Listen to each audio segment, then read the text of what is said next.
ನಮಸ್ಕಾರ. ಇಂದಿನ ಪ್ರಮುಖ ಸುದ್ದಿಗಳಲ್ಲಿ ಮೊದಲನೆಯದಾಗಿ, ಸದಾ ಬರಗಾಲದ ಛಾಯೆ ಇರುವ ಚಿಕ್ಕಬಳ್ಳಾಪುರ ಜಿಲ್ಲೆಯ ಶಿಡ್ಲಘಟ್ಟ ತಾಲೂಕಿನಲ್ಲಿ ಇಂದು ವರುಣ ಆರ್ಭಟಿಸಿದ್ದಾನೆ. ಆದರೆ ಈ ಮಳೆ ಜನರಿಗೆ ಸಂತಸ ತರುವ ಬದಲು ಆತಂಕವನ್ನು ಹೆಚ್ಚಿಸಿದೆ. ದಿಢೀರನೆ ಬೀಸಿದ ಪ್ರಬಲ ಬಿರುಗಾಳಿ ಮತ್ತು ಸಿಡಿಲು ಸಹಿತ ಮಳೆಯಿಂದಾಗಿ ತಾಲೂಕಿನಾದ್ಯಂತ ಸಾರ್ವಜನಿಕ ಜೀವನ ಅಸ್ತವ್ಯಸ್ತಗೊಂಡಿದೆ. ಪ್ರಕೃತಿ ವಿಕೋಪದ ಆರ್ಭಟ. ಶಿಡ್ಲಘಟ್ಟ ನಗರ ಸೇರಿದಂತೆ ತಾಲೂಕಿನ ವಿವಿಧ ಗ್ರಾಮಗಳಲ್ಲಿ ಇಂದು ಮಧ್ಯಾಹ್ನದಿಂದಲೇ ಮೋಡ ಕವಿದ ವಾತಾವರಣವಿತ್ತು. ಸಂಜೆಯ ಹೊತ್ತಿಗೆ ಅನಿರೀಕ್ಷಿತವಾಗಿ ಬೀಸಿದ ಅತಿ ವೇಗದ ಬಿರುಗಾಳಿಗೆ ರಸ್ತೆ ಬದಿಯ ಮರಗಳು ಧರೆಗುರುಳಿವೆ. ವಿದ್ಯುತ್ ವ್ಯತ್ಯಯ. ಬಿರುಗಾಳಿಯ ತೀವ್ರತೆಗೆ ಹಲವೆಡೆ ವಿದ್ಯುತ್ ಕಂಬಗಳು ನೆಲಕ್ಕಚ್ಚಿದ್ದು, ತಾಲೂಕಿನಾದ್ಯಂತ ವಿದ್ಯುತ್ ಸಂಪರ್ಕ ಕಡಿತಗೊಂಡಿದೆ.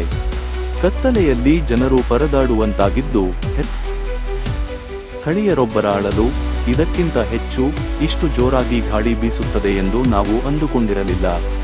ಕ್ಷಣಾರ್ಧದಲ್ಲಿ ಮನೆಯ ಶೀಟುಗಳು ಹಾರಿಹೋಗಿವೆ. ಕೃಷಿ ಹಾನಿ. ಈ ಅಕಾಲಿಕ ಬಿರುಗಾಳಿಯಿಂದಾಗಿ ರೇಷ್ಮೆ ನಾಡು ಶಿಡ್ಲಘಟ್ಟದ ರೈತರಿಗೆ ತಲೆನೋವು ಶುರುವಾಗಿದೆ. ತೋಟಗಳಲ್ಲಿ ಬೆಳೆದಿದ್ದ ಬೆಳೆಗಳು ಮತ್ತು ಹೂವಿನ ತೋಟಗಳು ಗಾಳಿಯ ಹೊಡೆತಕ್ಕೆ ಸಿಲುಕಿ ಭಾರೀ ಹಾನಿಯಾಗಿದೆ ಎಂದು ತಿಳಿದುಬಂದಿದೆ. ಸದ್ಯಕ್ಕೆ ಮಳೆ ಸ್ವಲ್ಪ ಕಡಿಮೆಯಾಗಿದ್ದರೂ ಬಿರುಗಾಳಿಯ ಹೊಡೆತಕ್ಕೆ ಸಿಲುಕಿದ ಸಾರ್ವಜನಿಕರು ಚೇತರಿಸಿಕೊಳ್ಳುತ್ತಿದ್ದಾರೆ.